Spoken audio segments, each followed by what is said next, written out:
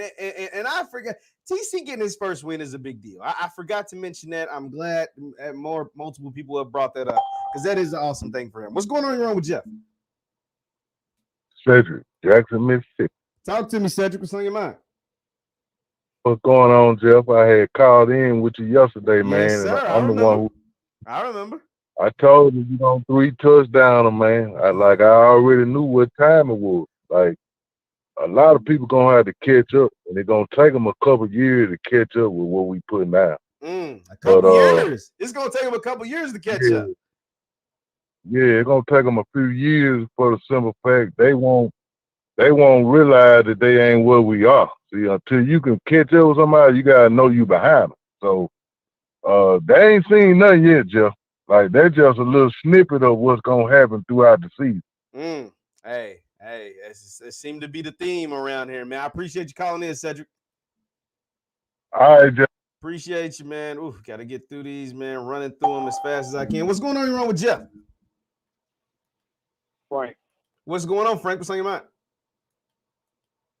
I got 3 things to say, man. Talk to me. I want to thank Dion for giving us the blueprint of how to go get top players, promoting TC. Secondly, where's the guy from Southern who said, was on your show, said he was licking his chops when we hired TC because he knew it was a stupid hire? I wonder where he is. I would love for him to be chimed in. And third, I'm going to let you go and let other people talk. Third, Willie Simmons, he came on your show and talked all that shit, talking about something. Dion, he insinuated that since Dion gone, Jack State is real beatable. But guess what? Next Sunday this time, his ass is going to be sweating bullets. Have a good day. JSU for life. I appreciate it, man. Appreciate you. Appreciate you calling in, dog. Hey, Willie Simmons, man. Folks ain't forgot about the self-inflicted. What's going on wrong with Jeff? What's going on? Hey, what's up, Jeff? JSU in the bill. What's going on, man? Hey, man, so, hey, I had to come back and see you, man. Look, hey, I got just maybe 2 or 3 things I want to speak on. Ain't gonna be Talk quick. to me. Yeah. Now, first thing, I remember we had this conversation back in the summer when we were bored. We waited on the season to start. Yeah. We said we had the conversation about Jason Brown, and I called in. I said, well, everybody's starting to realize he went 4-4 in the SEC, and that the SWAC ain't the SEC. So, what you think we were gonna get? That's valid. That's valid. Nah, it's valid. That's valid. Then on top of this, now they trying to move the goalposts back a little bit now because the man that had a good game made MVP and set a record for the MEAC SWAC game. So now they want to move the goalposts back and try to talk about other stuff that don't really matter. He's still eligible to play, and we know there's other people that's not eligible to play right now. So that's true. Let's take a hat off that. And the last thing I want to speak on was one thing we got to realize too. Our season is just getting started. Next week gonna be the one to watch. Yeah. You see what I'm saying? Because that's where we're gonna really get to see where we at defensively and offensively, and then we're gonna know where we're gonna go from there. We see another shot next week. You might well get ready to rock the house all year long. Let's get ugly. I got you, man. Appreciate you calling in, man. And then look, yeah. Look, we're gonna get out of here, but my son got something to say to the fans. Talk to me. JSU by 40. I love it, man. I love it, man. Appreciate you calling in, man. Hey, for a long time, the JSU by 40 thing was just like some people could have seen it as like a troll thing. But man, it look real right now. What's going on wrong with Jeff? Hey, hello, you on with Jeff? In 6.1 miles. What's up, Sid? What's going on? Hello. 5 north for Grenada. Can you hear me? Yeah, we got you. What's going on? Listen, man, I just want to start out by saying Jason Brown is Jason Brown. Jason Brown ain't grow up trying to be Shador. He don't want to be Shador. He don't even want his last name to be Sanders. So I need people to start comparing Jason Brown to Shador. He don't want to be him. Number 2, G, somebody need to call HR wherever he work at. He needs to be drug tested. Something wrong with him, man. He was going back and forth with a guy on his show saying Jackson State ain't never won that, and the man ain't never been alive long enough to see Jackson State win a championship. G is crazy. And that $800 he about to lose, G lights gonna be off. So just, you get the next YouTube text. Send something for G, man, because he ain't gonna have no light. Not his lights gonna be I'm off. gonna leave you with this one, man. Crazy, bro. Now, G crazy. G Yeah, need talk help, to me. man. One last point. Yeah, we got some more people. I'm gonna leave you with this, man. Yeah. DJ Stevens is my guy. That's the number 1 tight end in all college football, Jeff. Hey, he had a good That's game, it, man. Simple as that. Hey, I appreciate it, man. Appreciate you calling in, man. Thank you so much, dog. Oh, we got. Keep doing. Hey, my bad. I didn't mean to cut him off, but I appreciate you, man. I appreciate you. I want to get some more callers in. I'll put the number back. What's going on? You're on with Jeff. I know you've been waiting for a while. Sorry about that. Hey, Jeff. What's going on? What's going on? Hello. Hello. Yeah, talk to me. Oh yeah, I was wondering why Buddy Drew didn't bench Corey Fields in the second half, because at that point he was like 5 for 15 at that point. Yeah, I was surprised they left him in the game that long too. I agree. I didn't think he wouldn't. It definitely looked like it was time to get somebody else a shot. Let me ask you a question. Do you think that everybody on the defense should go to Buddy Drew and demand that Corey Fields be benched? Because if he keep playing like that, then they gonna get slaughtered like every game this season. Yeah. I mean, I don't know if the guys on the team will do that, and I appreciate you calling in, man. I don't know if that'll happen, but I definitely think you could see a change at quarterback for South Carolina State moving forward. That's just what I think. What's going on? You're on with Jeff. Hello. Hey, this is Ron from Charlotte. What's going on, man? What's on your mind? Hey, all is well, man. Hey, so first of all, I just want to say, aside from the game, the game was amazing to be there in person. I want to give a shout out to the Jackson State Nation. I think a lot of people are kind of missing that aspect.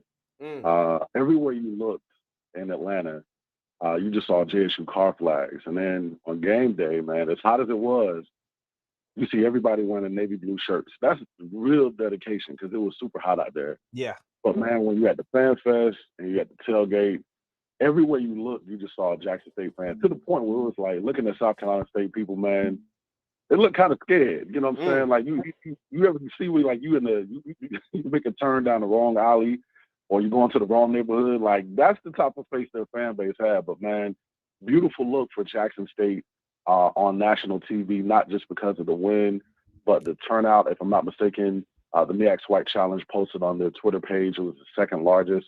Oh, I'm sorry, it was the largest. Yes, it sold out. 24,000. Yes. Yeah. Mm-hmm.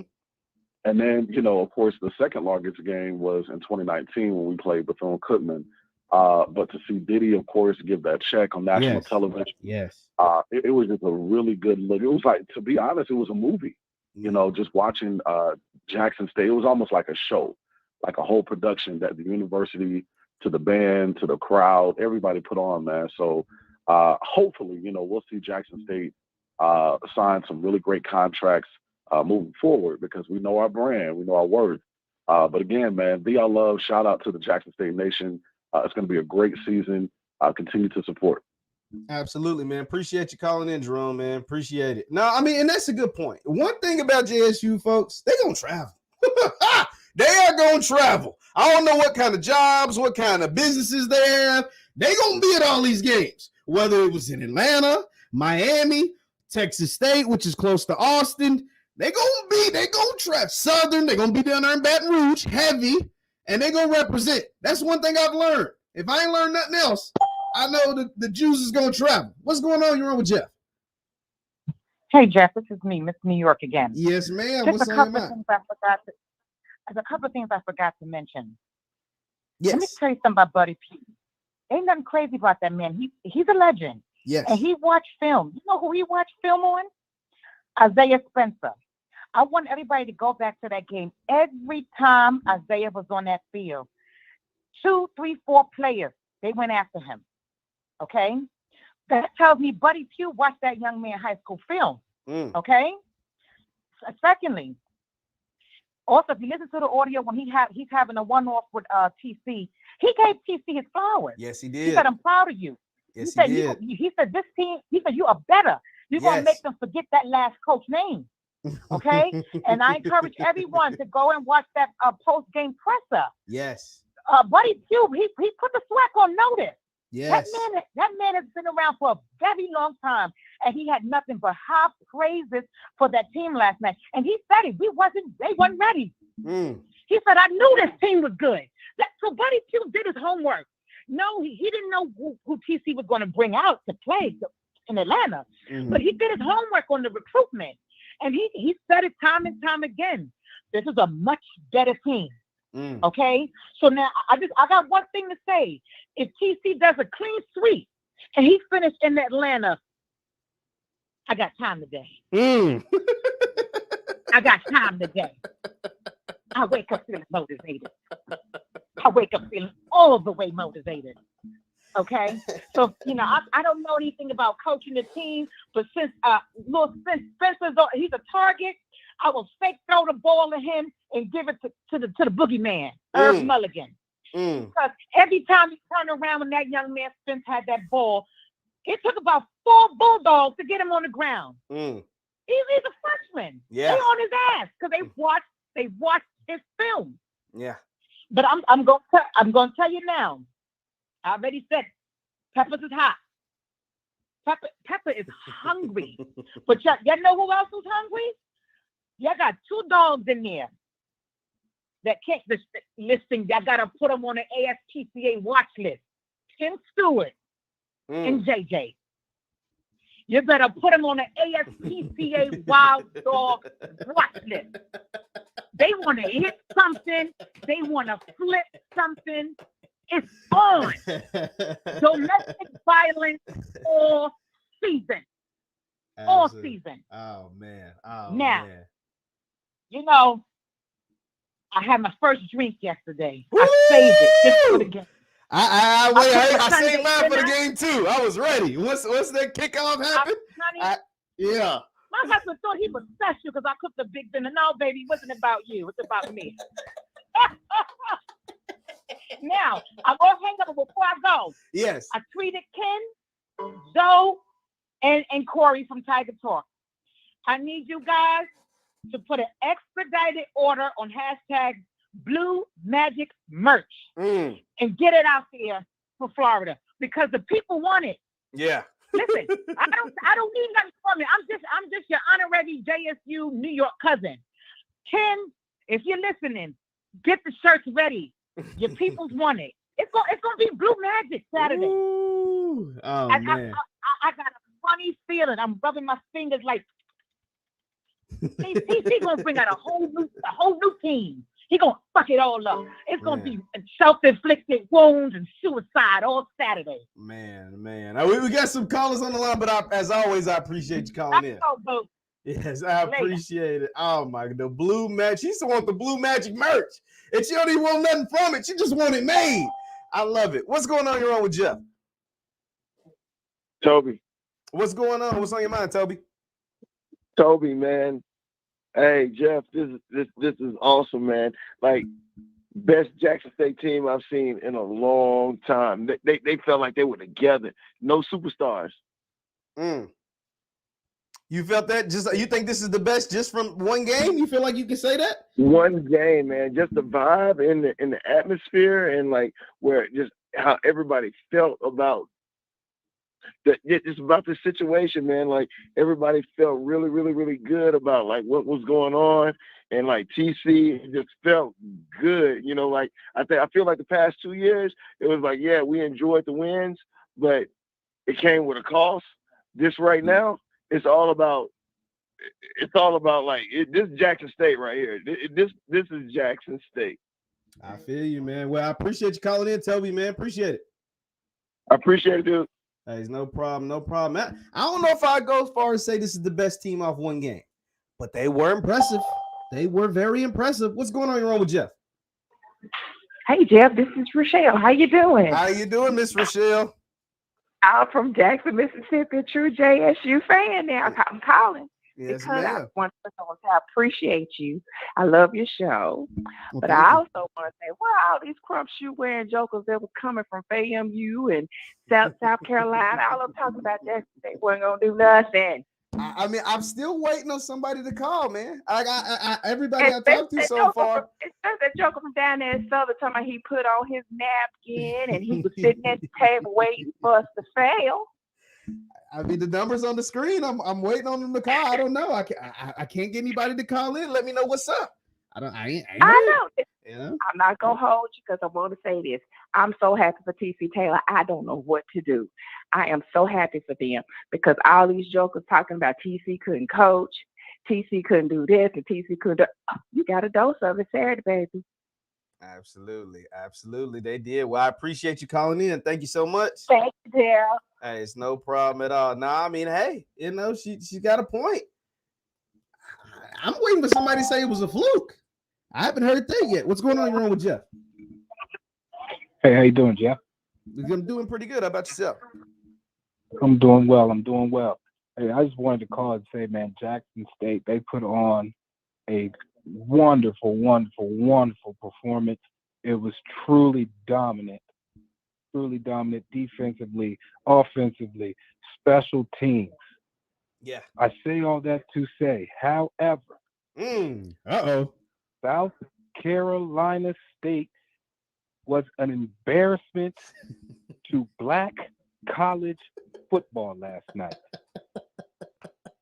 Some of the blunders that I saw that team make was just unexplicable, unexcusable. Buddy Pugh should have retired 2 years ago.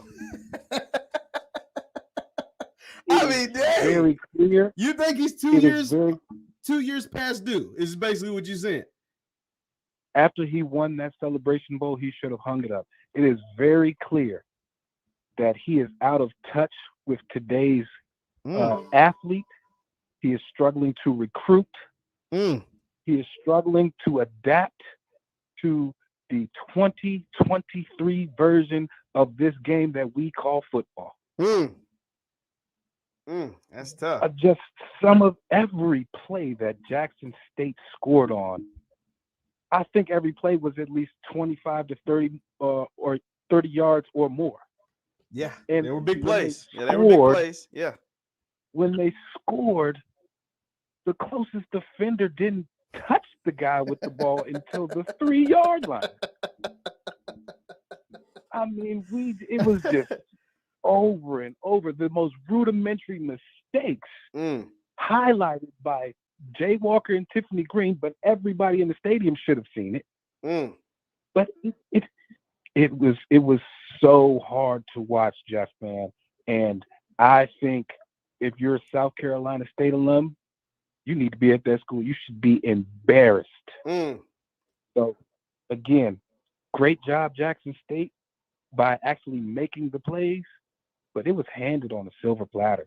Now, okay, but before I get you out of here, do you think JSU will be able to duplicate that against other teams? You just kind of went in on South Carolina State, so you think they'll be? Yeah. I'm not. Don't get me wrong. I'm not saying that what Jackson State did was fluke or what Jackson. I'm not saying that they're not a good team. Okay. I'm solely speaking on the degradation that South Carolina did to HBCU football. I mean, we all saw the tweet a couple of weeks ago about how they said, you know, that HBCU football was like a top level Florida high school team. Yes. Dude, I watched IMG on TV the other day, and I watched South Carolina State. IMG will give South Carolina State a run for their money. Matter of fact, I'll say it. They'll beat South Carolina State. And last thing I tell you before I go, FAMU, I think y'all are in trouble. Have a good day, Jeff. Hey, I appreciate you calling in, brother. Appreciate it, man. That man said IMG will beat South Carolina State. I don't won't go that far. But woo. That's rough. What's going on? You're wrong with Jeff. Sean. What's going on, Sean? What's on your mind? Hey, what's going on, Jeff? How's it going today, man? Hey, it's going good, man. What's on your mind today? Nothing, man. I just had to call in and just, let my good friends across the border know that we were watching in Canada, man. Great game, good atmosphere, and it looks like the boys are fired up to play for Coach Taylor, so I'm excited to see that. Yeah, no, they're beyond fired up. They let that thing go, man. You're in Canada, you said? Well, I appreciate you watching from Canada, man. Yeah, man, we definitely watch SWAC football up here because a lot of players in the CFL actually play in the SWAC, so we're familiar with the conference and the players, So okay, well, that's awesome to hear, man. But I appreciate you. I appreciate you calling. Definitely, man. Appreciate you, man. I appreciate you. Hey, this has been fun, guys. Hey, be sure to hit that thumbs up button for me. We're in here real heavy, and it's been super, super fun. I'm waiting for somebody else to call. What's going on? You're on with Jeff. Hey, what's going on? This is Godly True TV. Halo, what's going on, Jeff? What's happening with you, man? What's on your mind? Yeah, man. Turn you down a little bit. Okay. I want to give a shout out to the Tigers, man. Because I'm really proud of what they just did yesterday. Yeah. They decimated that other team, man. Yeah, they did. Any other things? We got some more callers. Yeah, I appreciate you, man. Thank you for the work that you're doing, man. Continue doing the work. Well, I appreciate you, man. Appreciate you calling in, buddy. Man, it has been a heck of a day, man. The folks are in here. What's going on? You're on with Jeff. Man. What's going on? What's on your mind? What's going on, Jeff? Now, man, normally just me, you, and Mr. Willie. Yeah. This is Mac from Atlanta, man. What's going on? Everybody calling in tonight. They coming on in, but Jeff, I'm going to keep it on the lighter note, man. I'm going to make two things that I've been telling you for a month. Deion Sanders is not no coach. He's a recruiter. TC just proved that. He without a doubt. When he was on that 4-yard line, 1 yard to go, TC took the kick. Deion would have got to do another yard to put on his list. We'd have lost the game. You know what I'm talking about. Yeah, I know what you're talking about, man. So we didn't win the game. I might celebrate my people. But the funniest thing, and I want everybody to go look at it, my boy Duke Miller. If he leaves football, coming is his next thing. Yeah. Man, when he put that told them people, you're in a press conference, you're supposed to try to keep it like athletics, every team was good, we played a good game, they played a good game. Duke said he put his foot on their neck. He did, man. Did you see the interview? Yeah, I did. Man, I appreciate you, Kyle. We got some more callers. Any other points you want to make? Yeah, one point is Duke Miller was spokesperson for Jackson State.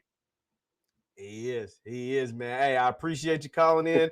We got a bunch of folks on here. I'm trying to get to everybody. What's going on? You're over Jeff.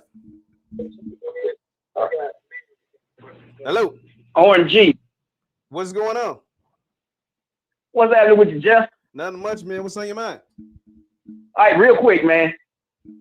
Do you think if TC Taylor goes undefeated in SWAC play, a PWI will come calling? No, I don't think so. At least not. I don't think they'll come calling at all, but it's definitely not after one season. Not at all. No. Okay, so he has to go 2 seasons? Even though he took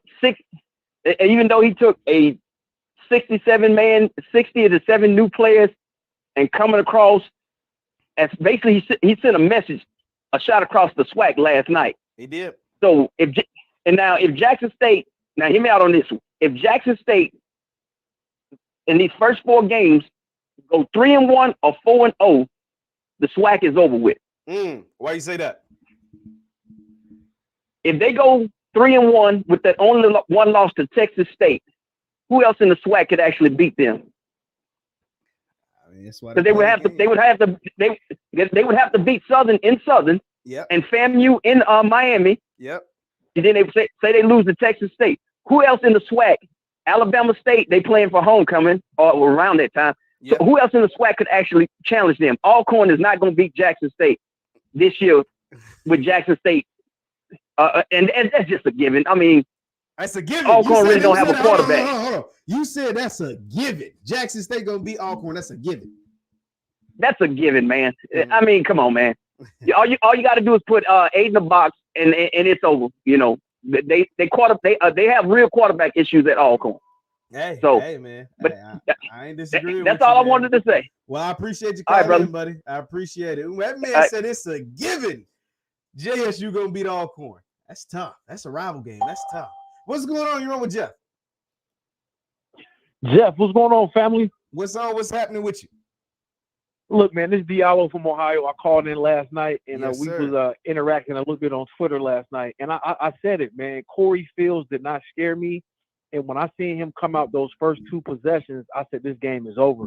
You know, but I'm in Ohio. My family's in Mississippi. I lived in Jackson for 3 years, and I just want to tell the Jackson family, enjoy this win, but let's get ready and get focused on FAMU. I'm hearing 13-0 talk like. Y'all have done this the last 2 years, and it hasn't been successful. So let's just enjoy the process.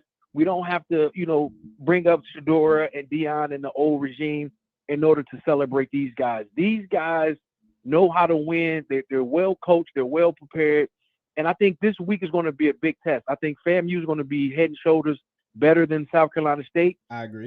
Me and my dad was talking about the game, and he was saying how the defense is great. The front four is great. Yeah. But I need to see the secondary get some work because Fields just can throw the ball. Musa will give them challenges that they didn't face last night. That's a good point. If they can get out of this, if they didn't get out of this FAMU game, the Texas State game is coming up. Well, after that is Southern, which is not a conference game this year. I think they're going to be fine. The last caller said it's a given to be Alcorn. It's a rivalry game. You throw schedules and you throw records out the window. Anything can happen. You know what I'm saying? But one thing that Dion did say, and a lot of people that watch SWAC football can attest to this, if you have a quarterback that can spin it, you're going to be at the top of the SWAC. And Jason Brown proved last night that he can spin it. I thought TC did a masterful job. Him and the coordinator, what's the brother's name? Maurice, Coach Harris, yep. Coach Harris, Coach Maurice Harris. They did a great job of feeding J.D. Martin and Mulligan. Yes. And allowing him to get his feet set and allow him to take a deep breath and get comfortable. And once they started letting him throw the ball, he completed, 22 passes in a row? Yes. So this kid showed you what he can do, and he's going to be a problem for the SWAC this year, man. And I just got to say this. Jackson State left about 2 or 3 touchdowns off the board. Absolutely. And they missed the field goal. They missed the field goal early in the game. And J.D. Martin, man, I like the kid. He's a great back. He's explosive. But he's still fumbling the ball. Like that has been his kryptonite. And last year, Savion Wilkerson took a lot of snaps from him because he was fumbling the ball. And then we seen what his Wilkerson was. Last night, I said this is going to be the same thing that happens if he continues to put the ball on the carpet with how aggressive Mulligan was running the ball last night. And we saw, and I said Mulligan had some speed in the open field that I didn't think he had. He looked much faster than Wilkerson last year. So Jackson State family, enjoy this win. Let's get focused for FAMU, and I think it's going to be a great ball game. I think they'll come out in a much better showing against FAMU than South Carolina State last night. Absolutely, man. Appreciate you calling in, man. Appreciate it. Absolutely, Jeff. Keep up the good work, brother. Hey, thank you so much. No, he's right. He's right. Like Jackson State left food on the table. Like they left food on the plate. They left food on the plate. When you miss field goals, get stopped in the 5-yard line, miss 2 touchdowns, that's food on the plate. What's going on? You're on with Jeff. Hey, how you doing, brother? Hey, I'm doing pretty good. How about yourself? All right, calling you from the Windy City. We, the Alumni Association of Jackson State, we watched the game out of the beach. We had like a screen of a car. Yesterday, the game reminded me of when I was a freshman at Jackson State in 1975, for which we defeated TC State 70. I'm sorry, it's 75. We defeated them 40-0 in Jackson City. Yeah, we had over 45,000 at that game. Woo. Subsequent before to Nashville, and then they negotiated to play the game in Memphis. However, I have written T.C. Taylor last year. I have written Deion Sanders. I have written particulars, and I've always said, run the ball. If you do a data analysis, that's what I studied at Jackson State as a private alum, whether we was losing or winning. I said, if you run the ball against whomever, let's say I watched that video with NC whatever they call it, MCC something. And when you do the analysis, if you run the ball, you could have, when we were ahead, you could have used an additional 5 or 8 minutes, which they needed to come back. That's why we had to create that fake punt, similar to what South Carolina State had done to us. So statistically, if you do it, almost every game has to throw the ball. Notice I said has to throw the ball over 45 times versus running the ball. Yeah. You didn't have to throw it 50 times, brother. And the same thing against South Carolina. You know, we didn't have to throw it 50 times. We had to leave the South Carolina State 7-9 in the second quarter. And then he put the ball open in his arm. That's when he got tackled by South Carolina State at the 2-yard line. He was trained by Tom Brady. We got some calls, sir. We got a bunch of calls, but I have to get to them. But I appreciate you calling in. Okay. I'm over at the brother from Michigan that played with Tom Brady. I'm at his penthouse downtown Chicago. And he ran me out saying, I'm tired of Jackson State. Bye-bye. I appreciate it, man. I appreciate it. Yeah, I bet it was a bunch of people that was tired of Jackson. I mean, y'all saw them South Carolina State faces in the crowd. They was tired of JSU too. What's going on in your room with Jeff? What's good, man? What's happening with you? I got a few questions. Talk to me. When is JSU fans going to start bringing up Shador and Dion in? It's time to move on from that. Just stop. 2, Jackson State going to catch hell against FAMU, and they might catch hell against Alabama State. Okay. Now, Hold on. Let's not skip past that. Let's not skip past that. Okay. What about last night makes you think JSU will catch hell from FAMU and Alabama State? Okay, South Carolina State's running backs, those 2 freshman running backs, been giving JSU problems. But the thing about it is it was too late for them to start running. So they ain't had time to really, to establish a run game because they had 0 passing game. Corey Fields was trash. He was trash since last year. They should have benched him since last year. Corey Fields is trash. They need to start developing a new quarterback. I don't understand why Buddy Pugh keeps sticking with him. But FAMU is going to be a beast this year. Jackson State is notorious for having problems with the running game, just like what NC Central did to them at the Celebration Bowl last year. But I just wish the fans would start bringing up Dion and Shador then, because I guarantee those guys are cheering them on, cheering TC on. I hope so. I don't know if they are, but hey, it's interesting that you said so. You don't think JSU, because that running backs of South Carolina State did okay, but if you look at their numbers, they weren't great. But you don't think that defense can hold up against a running attack from FAMU? And just make sure I'm hearing you right. Okay. No. Correct. They have some good deep backs. Their secondary is okay, but the run game, what those 2 freshmen from South Carolina State were doing when they was running the ball, they did a pretty good job. They just didn't run it enough because they couldn't run it enough because they had to catch up because they were so far behind. But the throwing game by Corey Fields was awful, and he must be got something on South Carolina State with his skill prevention. Well, I appreciate you calling in, brother. Thank you so much. No doubt, brother. I appreciate it, man. Hey, you heard the man. He said Corey Fields must have something on South Carolina State. They won't bitch him. That's funny. What's going on here with Jeff? This is Gabriel from Memphis. What's going on, Jeff? What's happening with you, Gabriel? Well, the last caller must have been a FAMU fan, from the way he's talking. But we're gonna see. We're gonna see about that, because I don't think Musa. I don't think he's that much better than Corey Fields. So we'll see. You don't think Musa better than Corey Fields? You think Musa gonna struggle like Corey?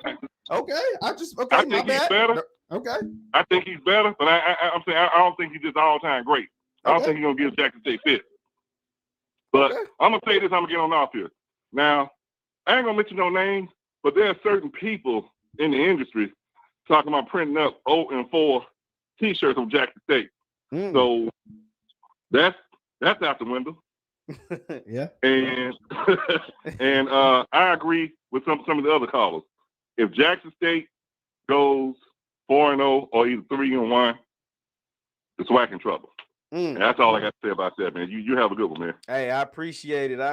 Yeah, if Jackson State, like you said, goes 3-1, you would have beaten 2 teams that were picked ahead of you. You know, you gotta remember, people like during the SWAC media days, FAMU was picked to win the SWAC East, and Southern was picked to win the SWAC West. Both of them were picked over JSU, and JSU technically was picked tied to finish 3rd in the conference with Alcorn. So you got to remember, like, all of that is for real. Now, Vegas thinks differently. I was looking at some Vegas odds. Shout out to my boy Mark Wall. He sent it to me. Vegas believes JSU is an 8-point favorite over FAMU. In Vegas, they ain't building all those casinos and making all that money for being wrong. So that's interesting. That's just something to chew on. I don't know. And it's just something to chew on. What's going on with Jeff? Okay, well, that caller hung up. Let's see. What's going on wrong with Jeff? Hey, Jeff, can you hear me? Yes, I can. Okay, it's KJ. What's going on, KJ?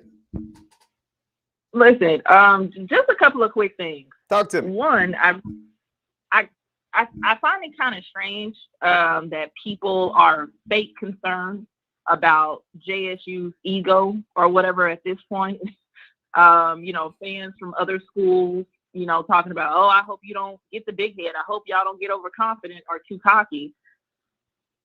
I don't really understand. One, you all aren't concerned. You hope, let's be clear, you hope JSU messes up. You hope we get overconfident and overcocky. So we can tell, we hear that hater in your spirit. And the disappointing thing about that is that these are SWAC people who really didn't want to see us win in the first place. So that's a whole other separate issue for those clowns. And we can get on that another day, but we already know there is no SWAC love. But stop it. You phony. You hope we trip up. You hope we get overly confident and cocky. But 2, shut up. Our fans have earned the right. If nothing else, our fans have earned the right to be happy about things that are happening with our program right now. Y'all didn't even wait until the body was cold. The season had not started. You had no clue what we would be, what talent we would bring in. And y'all immediately, as soon as that man announced that he was leaving JSU, you literally threw live stream parties. So I don't want to hear anything from somebody like MEAC Mike and others. You're not even a part of this conference. And you were over there partying about the alleged demise of JSU. If you're that confident in the MEAC brand of football in the first place, why were you even over there? You don't go here. You don't even go here. We don't know y'all like that. But you would have stressed in your chest about JSU. And another thing about people like MEAC Mike, you represent a school right now that is still a contender. You just made it to contender status. Maybe this year it's Morgan State.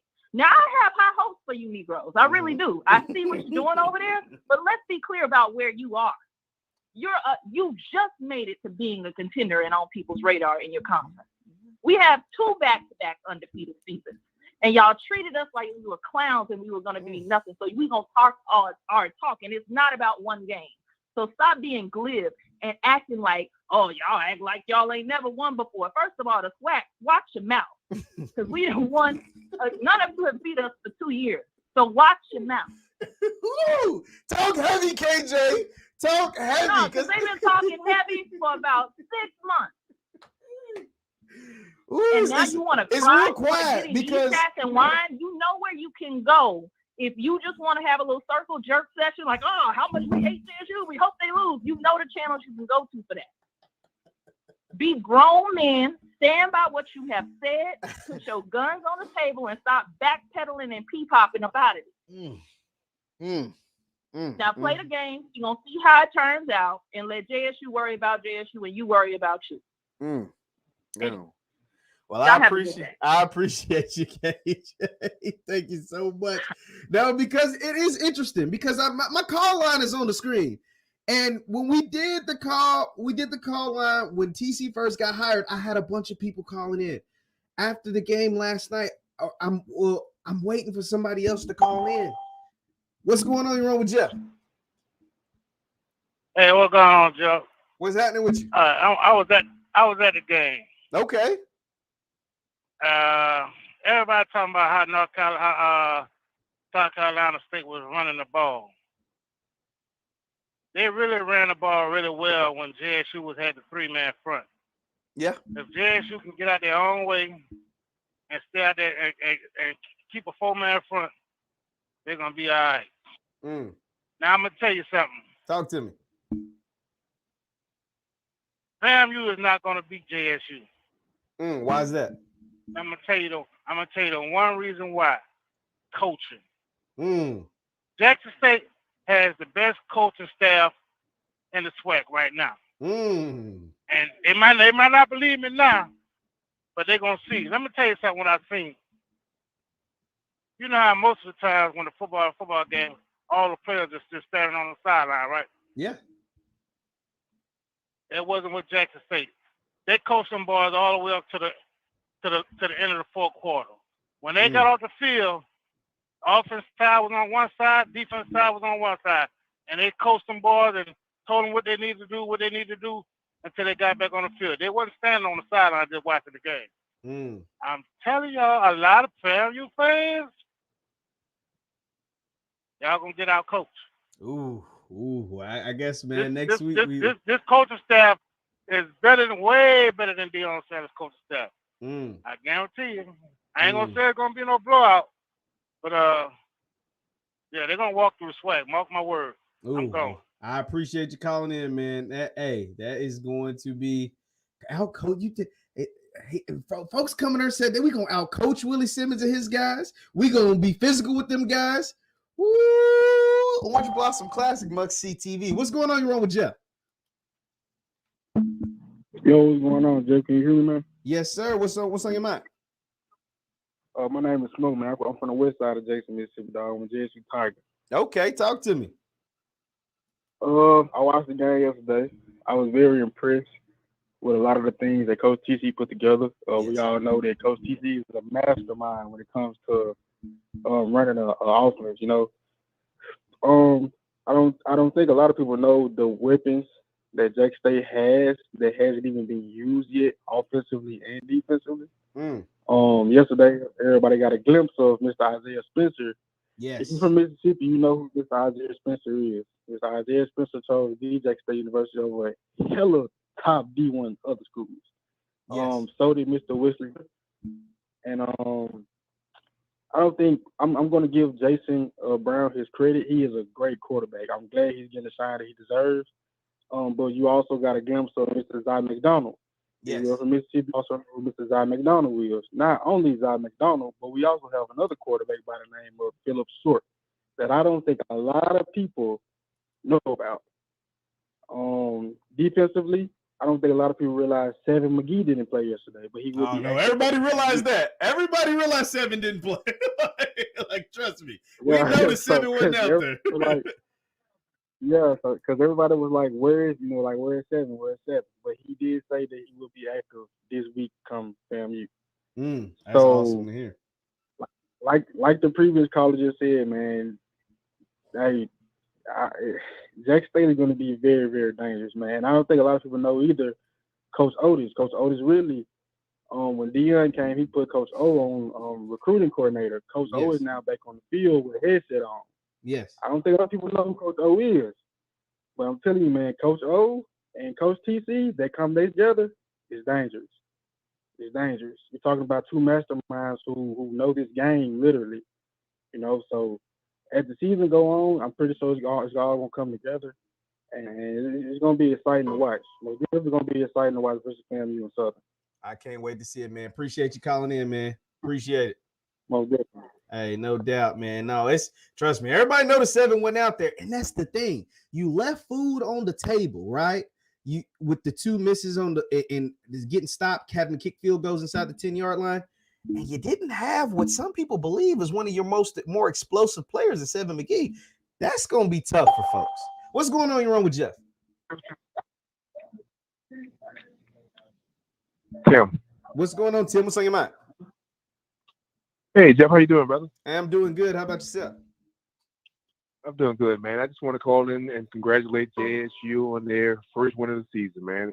Some boys look good out there. Yeah, they looked awesome. I'm not one of those guys who nobody's going to come up and talk about, I'm mad enough to say they did well. Congratulations to TC Taylor and that team, and I'm sure JSU fans, as you can hear them, they're really happy about what they've seen yesterday.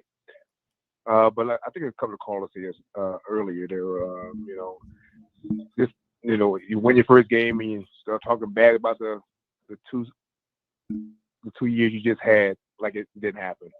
But I hope everybody can get past it, and I hope and wish JSU continued success, man. Hey, well, I appreciate you calling in, Tim, man. Appreciate it. All right, brother. Thanks. Thank you, sir. Thank you, sir. Let's get some more of these calls, man. Let's get to some more of these people. You guys, thank you for being patient. What's going on? You're on with Jeff. Chris. What's going on, Chris? What's on your mind? Turn your computer down a little bit, Chris. What's going on? How you doing? Hey, I'm doing good, man. How are you? What's on your mind? Hey, from looking at the game yesterday, I think Coach Maurice coach of the offensive coordinator, Maurice Harris is going to be the X factor. With the offense that he brings from Liberty, he's going to create a lot of matchup nightmares in the SWAC with the 2 tight end sets. Yes. And the way that he utilizes the quarterback and receivers. Yes, I agree. His offensive play calling was spectacular. But I appreciate you calling in, Chris. Thank you, sir. Chris had a lot of feedback on his end. Let's see. Let's get a couple more of these calls. What's going on? You're on with Jeff. Will. What's going on, Will? Make sure to cut your computer down. What's on your mind? 2 things. Talk to me. First thing was just want to give the receivers their props because them guys locked down Hill. Yes. They did an excellent job. Yes. And the second thing is before the game was even played, the defensive coordinator that came over from Alcorn, he was doing an interview on another podcast. And the guy asked him, how do we feel about the team? And he said, it's a different standard. And one of the guys that was interviewing him was Alcorn faithful. And he's like, what you mean by different standards? He had to back off because he didn't want to hurt his buddy's feelings. But you can tell what he was trying to say is, we over here in Alcorn, we was good. But over here at J-State, it's a whole different ball game, baby. Whole different ball game. That's all I got. I just wanted to share that a little bit. And that's why I'm not worried about FAMU or anybody else in the SWAC. It's the standard. I love, baby. Hey, I appreciate you calling in, sir. Thank you so much. Now, that's tough because I didn't see that. I'm pretty hip. I'm pretty keep my ears to the streets. I pretty much find if you want to call in here, I really would like somebody who doesn't support JSU to call. Tell me what was your perspective of the game. If you are a non-JSU person, call in and let me. If you're a FAMU person, tap in with me. What's going on? You're on with Jeff. Jeff, how you doing, brother? Hey, I'm doing good. How about yourself? I just called. I'm calling back real quick, man. Yeah. I was calling about 7B. I heard you just mention him, and I was trying to figure out last night, is he hurt or is he injured? Because with him not playing last night, I think Jackson State was able to withhold a lot of stuff in their playbook before they play FAMU, which is going to be crucial because I think a lot of things that they ran last night, they probably won't run next week against FAMU.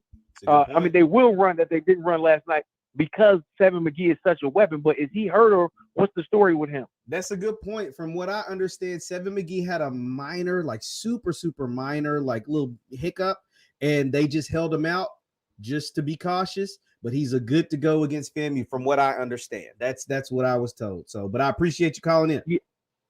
Yep, no doubt. Appreciate it, bro. So yeah, as far as I know, Seven is good to go. Nothing serious. They just held him out as a precaution. But he will be locked and loaded. He will be in Miami against FAMU. What's going on? You're on with Jeff.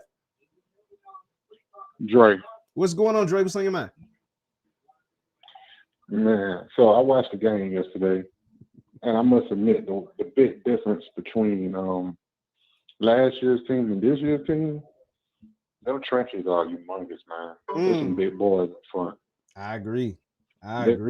It's a very big offensive line, very big defensive line.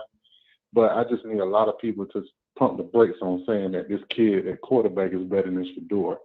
It's only one game. He looks I don't think anybody said that. I don't think anybody has come out. Not on this show anyway. I don't think anybody's not on this show. No, but I've been seeing a lot of people on Twitter and stuff like that saying they think these kids will be better than Shador. But I was like, no, we ain't gonna say that because I still think if all those guys came back from that last year's team, I think they would have demolished this South Carolina State team. Well, yeah, I got what you're saying, but I appreciate you calling in, man. Appreciate it. Yeah. No doubt. Oh, I think we got a. What's going on with Jeff? What up, Jeff? This Mike Reed. What's happening with you, Mike? What's on your mind? Now, I wasn't gonna call in today, Jeff, but you just said something that made me call. You said you wanted a non-JSU person to call, right? Yeah, I was waiting. See, they not gonna call. They not gonna call in, Jeff. Let me tell you why they not gonna call. Talk to me. Tell me why. You know, after the game, there was a tragedy that happened last night in Atlanta. It's this guy named Owen. Owen was beloved through the HBCU land and everywhere except Jackson, Mississippi. Everybody loved him. Everybody been talking about Owen all year. Owen this, Owen that. His name is Owen Foe. Owen died last night, Jill. He died last night. So they kind of sad, you know, they getting ready for the funeral. I'm giving the eulogy on Wednesday. I gotta tap into that one. I gotta tap in for the eulogy. I gotta tap in. Oh, yeah, I'm giving the eulogy Wednesday. So I just had to tell everybody what's going on, why people, non-JSU people not calling in right now, Jill. That's all I wanted to tell you. Hey, I appreciate it, Mike, man, because I'm waiting. Like the closest thing that I found to a non-JSU person is somebody taking up for the previous regime. I haven't actually had a FAMU. I didn't label this a FAMU show, so maybe that's why they didn't tap in. But I need someone who saw it differently than what we saw. What's going on with Jeff? Hey Jeff, this is TJ from Connecticut, man. How you doing? I am doing good, TJ. What's on your mind? It's a great show you're having. It definitely was a massacre, but I definitely have a slightly different opinion. I know you asked for that. That's why I'm calling it. There we go, TJ. Ultimately, as far as the game was concerned, South Carolina State got exposed. They had that big wide receiver all that time, which gave them that quarterback coverage. With him being gone, their obviously offense is not what it was, and that's a big problem. Jackson State played excellently, of course, but South Carolina State clearly had a specific offensive style that they no longer can execute. That's part of the reason why they look so bad. Ultimately, I think the bigger issue is, though, the look was not good on national television for HBCU football, period. Why do you say that? When you have because I just think a blowout like that on national TV doesn't draw ratings. Like, people who are not really HBCU folks turn away from it when you have that type of situation. Well, let me ask you this, TJ. TJ, just to rebuttal. Last year on national TV, JSU beat FAMU 59-3. Now, was that a bad look too? Because a lot of people were celebrating that. So, but was that bad too, or do you feel the same way? I feel the same way about that. Arguably, ultimately, I think in that situation, we know that Deion and all that was a big draw. But I just think whenever we have those types of situations, when the game is not particularly exciting or carries into the fourth quarter, in a way that football coaches, people who are fans but are not necessarily fan of a particular team, find that to be continually interesting. I just don't see that being positive for all of HBCU sports. It makes us look very one-sided, almost like one team is, at a very much higher level than another one. And if JSU is great like that, that's great. I mean, personally, I'm more of an FCS person anyway. So I'd love to see them play more teams that have, a stronger schedule. But nevertheless, I just don't think that's good for HBCU football as a whole. Well, TJ, let me tell you this, though. It wasn't like JSU came in as this big dog. Like JSU, I had a show before the game, and the calls were about 60-40 JSU. And most of my base are people that like Jackson State. But there were South Carolina's, like, they felt confident. They thought before the game that they would win that game. Like, that, it wasn't like they went in there like everybody just knew it was going to be 37-7. Like, before the game, as South Carolina State fans didn't travel from Orangeburg to Atlanta thinking that they were going to get beat by almost 40 points. Like, they didn't think that at all. I completely agree that they got exposed. And ultimately, like I mentioned in the beginning, I think that South Carolina State's offense just relied on that big receiver that they had 2 years ago when they won the Celebration Bowl. And he's not there anymore. And they clearly are not the team that they once were. But nevertheless, we're talking about from a bigger picture, from a more global perspective. I just don't think that blowouts are beneficial to HBCU sports. I can understand that, man. I appreciate you calling in, buddy. All right, man. Take care. Great show. Yeah, I appreciate it, man. I just think like hell, get mad at TC. Get mad at TC. Get mad at Maurice Harris. I appreciate your donation too, by the way. Get mad at TC, Maurice Harris, Coach Bradley, Jason Brown, Irv Mulligan, that defensive line, that offense. Get mad at them because they don't give a damn if people tuning out. They wanted to beat the snot out of South Carolina State, and that's what they did.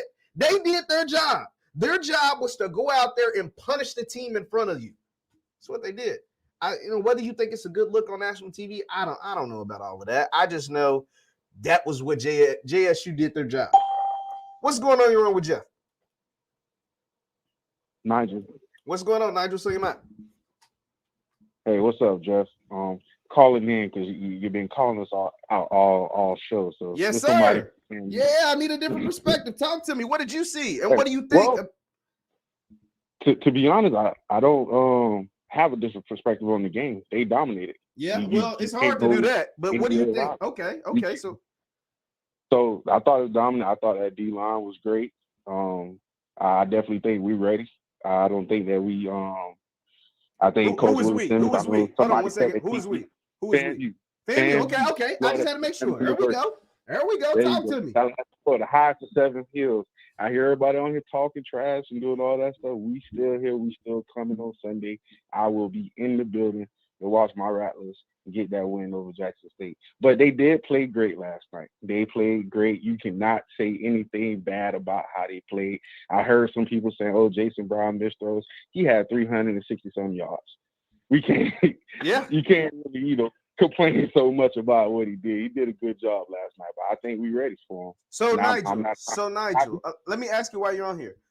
What do you think? How do you think FAMU will be able to attack JSU? What can they do differently that South Carolina State wasn't able to do in last night's game? We got to convert on third down. I watched them first 2 or 3 drives. It was just fourth and I swear, I think Jackson had the ball 3 times before 7 minutes in the first quarter. You gotta convert on third down. You gotta score points. You can't, we can't have no garbage time, things like that. But we gotta convert on third down. We gotta score points, of course. We gotta do something to attack that defense. I think we could do it in the air, but we gotta run the ball too. That's going to be very important for FAMU to run the ball. I know we got Marcus Riley. I know we got Shareed. And I know we got other guys in there that can get it done on the outside. But we got to run the ball. And to be honest, the most important thing for me, and I hope that I ain't giving the secrets out, Musa got to take care of the ball. Musa got to take care of the ball. And I think we can win it. I think we can do it. I think our defense will hold up against Jason Brown and that passing attack they had. Irv Mulligan, he looked good, but I think, we got some dogs in there too. Our front seven is way better than that front seven they saw last night. So I think we can do it. But I do want to say something to Jackson State fans. Y'all, that slogan, they don't know, we really didn't know. I don't know, we still know. We got an idea now. That's what I'm going to call it. We got an idea. Hey, I got you, man. It's a real comment, buddy. I appreciate you calling in. No problem. Have a good night. Hey, appreciate it, Nigel. Nigel came in with the real. I respect Nigel. What's going on your road with Jeff? Yeah, hello? Yes. Hey. This is KJ again. Sorry. I hear you. Yeah, KJ, what's on your mind? I just wonder, so nothing was wrong with the last caller. That's totally fine. But the caller before him, I was just wondering, when does it start becoming a problem, for the conference when one team is clearly just better prepared, better coached, or better than another team, and it happens to be a blowout on their occasion? Don't blowouts happen in competitive sports sometimes? All the time. Like even unexpected blowouts is fine. And didn't a blowout happen when South Carolina State beat us in the Celebration Bowl? And wasn't that on national television? Wasn't that exalted? Wasn't that good for HBCU football? Because now they awesome for HBCU it's not football. Just JSU that's got players or whatever else. So why is it not good for HBCU football that Jackson State is utilizing the portal, building a real disciplined program that you're getting highlighted? Why is it not good when the shoe is on JSU's foot, but it's good when we get blown out by anybody? Even if it's not actually a true blowout, which I'm not saying the South Carolina State loss wasn't a blowout, but even if it's not, I've heard people try to attribute Jackson State got, was about to get blown out and we won the damn game. So I don't even know what we're talking about. Drum major, SDSU, and I see your comments. So let me stop you here. You talking about, like, I said something about that before. Y'all trying to go on this tangent like, y'all acting like y'all won a national championship. Y'all acting like y'all ain't never won anything. Shut up. It hasn't been 24 hours. We won the game. And I remember you very specifically because, first of all, who the hell is proud to be associated with your band? Your name is stupid. Like, you really proudly going around as an adult person talking about you were SDSU's drum major. That's always been hilarious to me. But I remember you very specifically because of your dumbass name and all the stuff that you taught back then because y'all felt disrespected, whatever it is you felt in your chest and your heart. And I remember how hard you bloated. And yes, it was a national championship, which now you kind of come back and, disproven some things that we thought about y'all back then. So congratulations for getting a big head and playing yourself. Congratulations, MF. Now the chickens have come back home to roost. Y'all don't like it. So you want to get on here and say stuff like, it's how JSU fans celebrate. It's how they talk. Y'all been talking for months about what possibly could happen with JSU's implosion. Just getting your rocks off. Speculating, I hope it happens. Eating your little banana. Hope they don't get it. I hope they don't get it. I don't want them to get it the whole time. But we can't celebrate for 24 hours because we can proudly say kiss our ass. Nah, you're going to take this. You're going to take all this smoke today. Well, I appreciate you, KJ. We got some more people on the call up, but I appreciate it as always. And change the name. I'm sure y'all were never good enough for you to be that proud of being a damn drum major. Anyway, bye. KJ keeps me cracking up every time, man. She, as you see, she brings it. She don't mess around. What's going on? You're on with Jeff. Hey, brother Jeff, how you doing? It's Chris Topper, San Antonio, Texas. Hey, Chris, what's on your mind, buddy? Hey, man, I called in the other day talking about those Bulldogs was going to bite. Yeah, and, you did, Chris. I remember. Jackson State going to get out-coached. But some, Jeff, to you, and although I do live in SWAC country, in Texas here, we're praising Texas Southern, but to you and Jackson State Tigers, I misspoke. I was wrong. It was a little bit, just a little wrong. But hey, it's to a man, it's good that you came on here. You still called. Hey, I appreciate you, man. Hey, Jeff, something? Well, first of all, brother, I appreciate you and everything you're doing for the culture. Jeff, something? Whenever a first ballot, I'm not just talking HBCU, Jeff. I'm talking college football. Whenever a first ballot college football Hall of Fame coach is going to retire, I just got one recommendation to anybody from South Carolina State or any HBCU. Don't announce that until the season over with, because I think that was kind of part of it, Jeff. Or maybe I'm trying to rationalize this whole thing. I don't know, bro. I mean, hey, I thought that was a rallying cry. I thought that would be something that would have them feel extra motivated. I mean, they already want to win the game, of course. They already feel like they can win the game. They beat JSU before. So I thought that would be more of a rallying cry. And it didn't seem to work like that at all. And that's the whole thing, brother Jeff. You would think in a role of logical, practical analyzation that would get the troops, hey, guys, this is coach last year. Let's do it for coach. But there's a flip side called feels and emotions. And I don't know, Jeff, but the bottom line is big ups to you, King, and big ups to Tiger Nation. You guys won. You made me bite my words, and there it is. Hey, I appreciate you calling in, buddy. Thank you so much. Hey, King, you too. Hey, I appreciate it, man. Hey, maybe there were, I don't know. Is that, can we rationalize that? Say, they were distracted? I don't know. What's going on? You're on with Jeff. Thelonious Jones of TV Now. What's going on, man? What's on your mind? Yes, I'd like to say this. I just say that I believe that we finally realized that T.C. Taylor not only was a great coach, but he's been groomed to be a good coach, and he knows how to get the right talent in. And you notice something at the post-game show. He didn't make it about himself. He made it about the players. And I think that now that celebrity and not coaching and the right play calling and not trying to elevate somebody, they played as a team, they thought as a team, and they played as one, and they didn't play as individual trying to get stats up.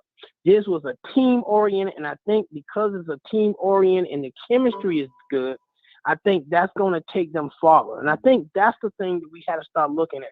Start looking at they played as a team and they didn't play as a celebrity type thing. It was back to the basics. It wasn't trying to pass the ball on such and such when you need to run or you're on the goal line. They played basic football and they had a strategy to play. Absolutely, man. Hey, you bring up awesome points. I appreciate you calling in. Thank you so much. All right.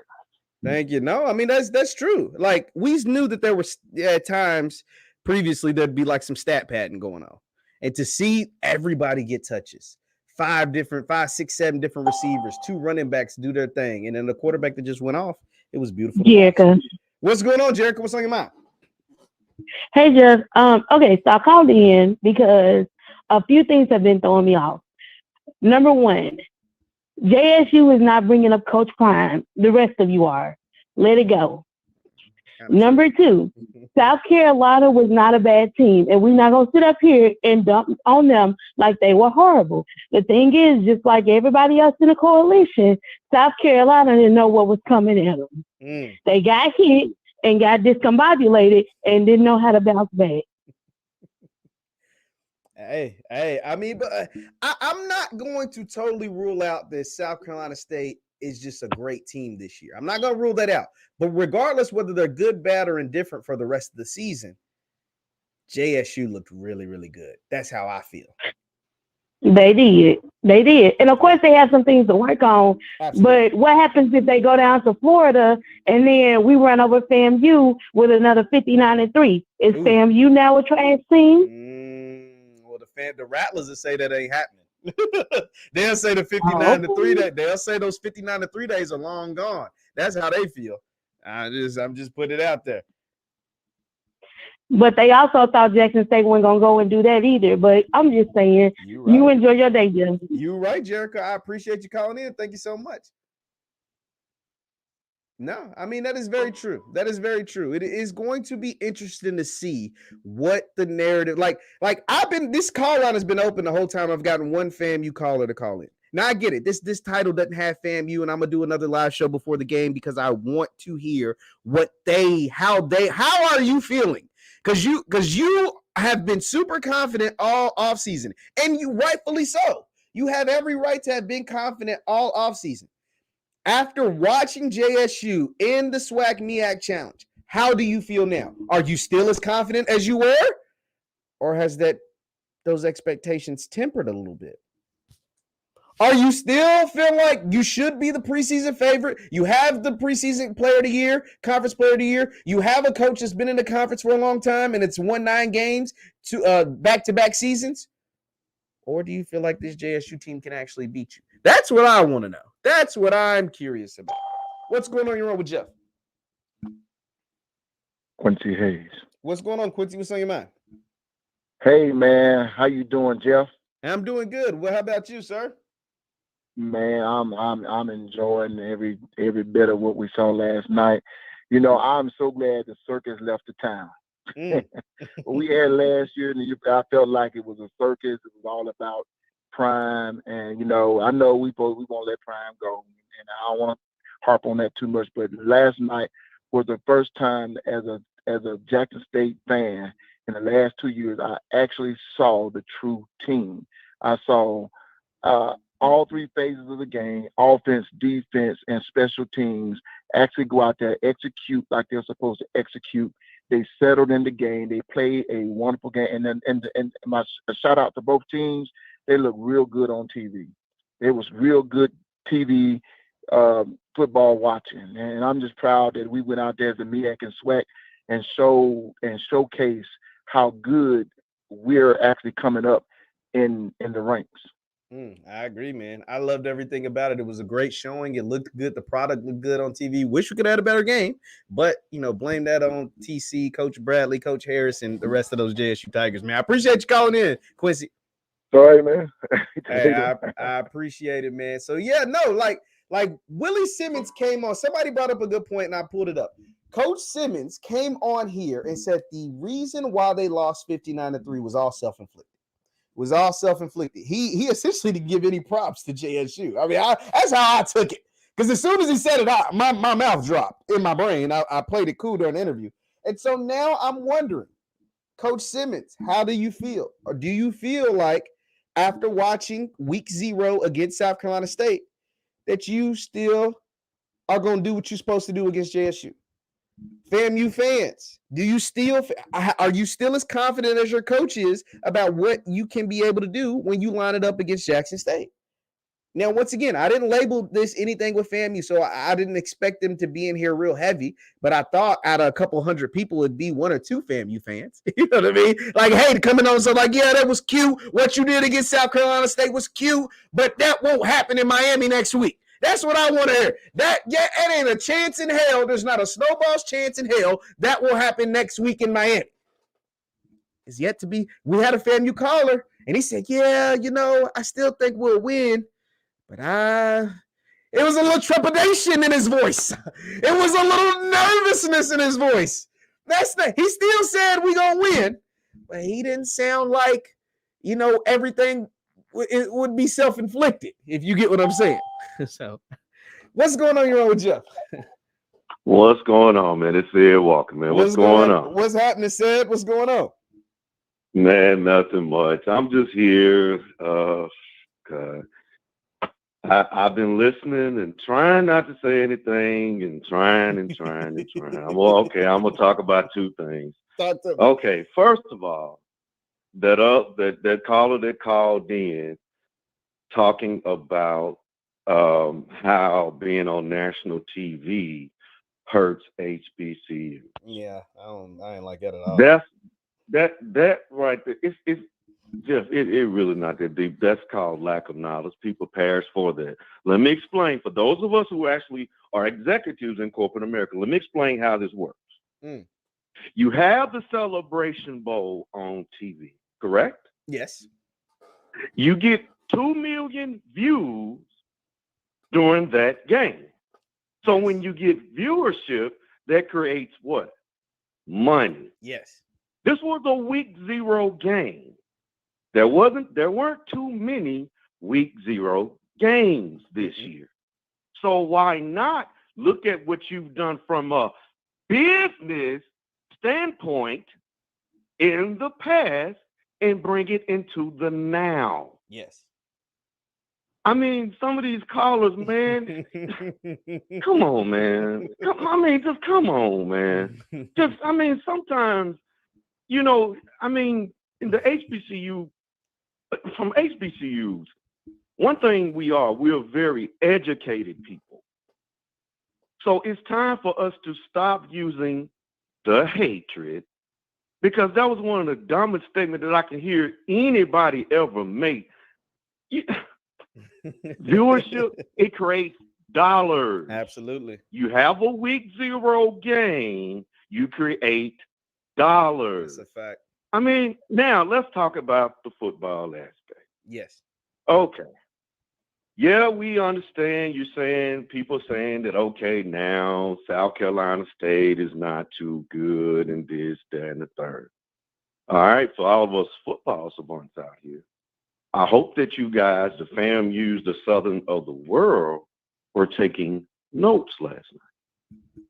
Because now you have to deal with a team that has trenches on both sides. Now, this is one point that I've been waiting on people to make throughout this whole chat. You realize, although Fields had a bad game, but he is a mobile quarterback. So that's throwing a hint out there to you, FAMU fans. If the defensive line got pressure on a mobile quarterback, just imagine what's going to happen this week. It's a valid point, Sid. I'm just saying, although he's the preseason SWAC player of the year. Yes, he is. He's the greatest thing since sliced bread. I mean, I don't know about that, but that's what they said. That's what they said. So that's what we believe, that he's the best thing since sliced bread. So what I'm saying is, for all of us football savants out there that actually look at the game and don't look at it with the team's eyes. Yes, I'm a JSU fan / JSU graduate. But you have to look at the game. The defense, no, you don't have. One last point, Sid. We got a couple more callers. One last point. Though. Okay, well, I'm gonna go ahead and land that. I'm just putting that on. I'm just putting that on you guys' mind. So the next time somebody call in talking about something dealing, it's embarrassing to HBCUs to be on a game on national TV. I'm gonna need you to go to business school, or I'm gonna need you to take a business class. It'll teach you something. Try it. It'll teach you. All right, see you, man. Absolutely, I appreciate it, Sid. No, I mean, you make a good point. That like being on national TV is never a bad thing. It's never a bad thing. I'm sorry, it's just not. What's going on? You're on with Jeff. Oh, hello. Hello. Okay, well, gotta keep it moving. Let's see. What's going on? You're on with Jeff. Okay, hello? Yeah, is this KJ again? What's going on, KJ? Well, folks must be getting you tight. Last time I call it is. I got This you. is something funny too, so I had to respond to Mike Reed, who was like talking about like, oh, these people ain't coming in here on this call or whatever, and he's telling the truth because most of them not gonna show their faces today. They're waiting. So this is what they're doing. They're doing a couple of things. They're like, if I can wait this out, one, I can hear what my leader, my JSU coalition leader has to say, because he gives them their talking points. Like he's a lot smarter, and they know who I'm talking about when I say he.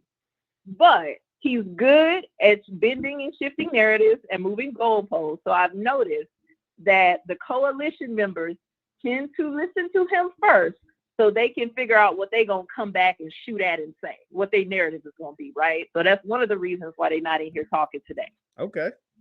So that's just one thing, because I've noticed y'all do that. So we see that. We know y'all need clips. Know y'all need talking points. Oh, my God, what did we say to this? You didn't prepare this for us. But that's what you're doing, and we know you do it. That's real cute. Two, I just wanted to say to the SCSU dude, like, please shut up. You in the chat embarrassing yourself at this point. There's this game so bad. You were 3-8 last season. We're defending back-to-back champs. What are you talking about? Who needed this game worse than you? You were like crack addicts itching to win this game. What you talking about, player? Nobody needs this more than you. You want to talk about JSU fans crying? Y'all are crying in this chat, coming up with anything. At least we count. If we won when it counted. Yesterday counted for y'all. It counted. You wanted that game. Shut up. Now you're the expert. You the litmus test. Like, oh, JSU wasn't that good. We're just that bad. Y'all will say any damn thing. So just throw your team completely away, huh? Because they hurt your feelings that bad and embarrass you, huh? So now they ain't. Boy, I tell you. Man. We got some more calls, anyway, KJ, but I appreciate it. I appreciate KJ gonna come. She gonna let her opinion be known more. She be cracking me up, man. Let me get to some more of these calls. Then I got to get up out of here. I've been with y'all for way too long. What's going on? You on with Jeff? Yeah, this is Alonzo Washington. What's going on? What's on your mind? Hey, man, I was just calling, man. I was thinking about what the guy said about the blowout. But, hey, I watched the national championship when Georgia defeated TCU. A blowout there. It didn't stop people from watching. So it's going to be blowouts happen, whether it's in the SWAC or SEC or whatever. NFL is blowouts. That's part of football. Absolutely. But hey, we just had a better team last night. We came prepared. I didn't like how they tried to throw Buddy Pugh under the bus and said he done lost it. We just done got better. And I think TC is doing a great job. I love what he's done with the team. And hey, My hat's off to him. JSU, let's go. D.I. love, baby. Hey, That's it. Thanks, I appreciate you calling in, sir. Thank you so much. No, sometimes it's your night, sometimes it's not. Blowouts happen. Like, yeah, you prefer them not to happen, but it happens in sports. It is what it is. What's going on? You're on with Jeff. Jackson played good. They played good on special teams, defense, offense, and they quarterback looked good. Absolutely. But the Bulldogs, they ain't never won a game, opening game since 2018. Wow. But I had Jackson State winning 45-13. But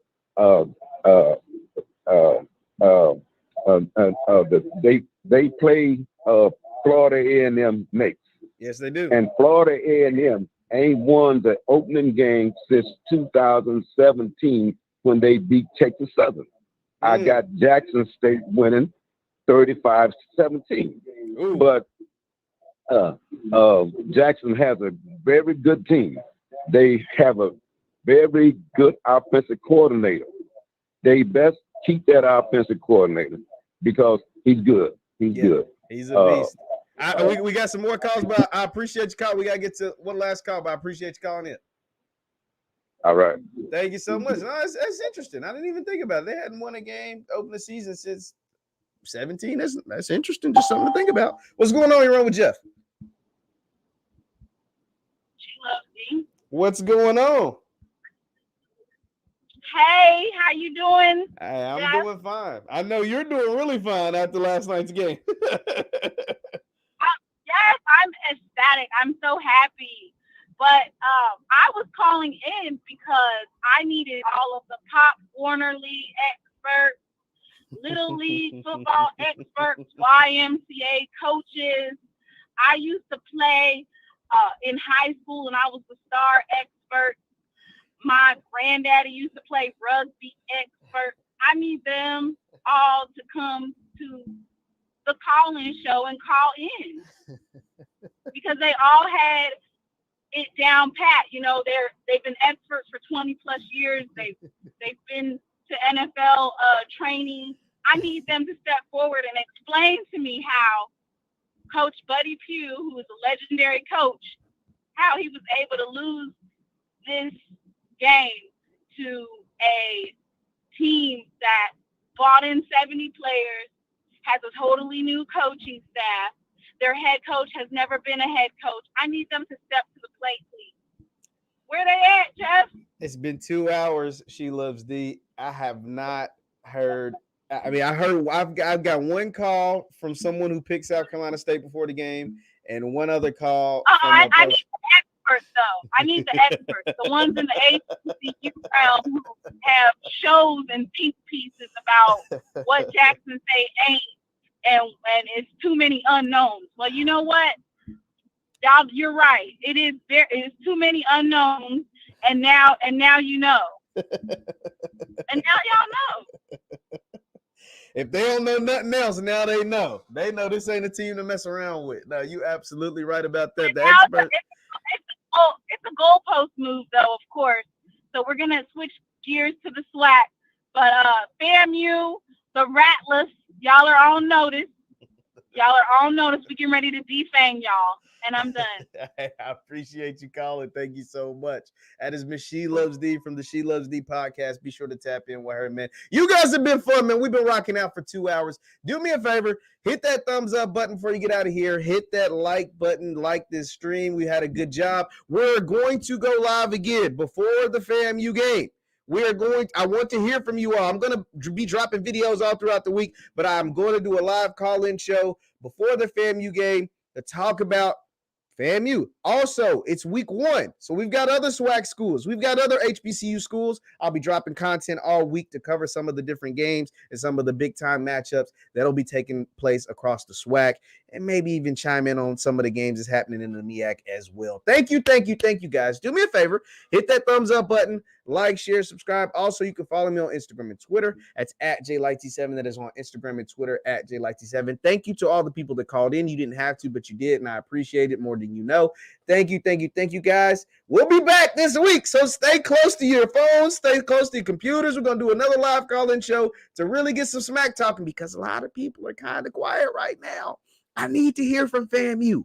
How are you feeling after watching that performance in the SWAC MEAC Classic? Will you be feeling the same way going into the OBC? My name is JeffLightsyJr. This is the Victor Formation Sports Show, and I will see you guys next time. Peace.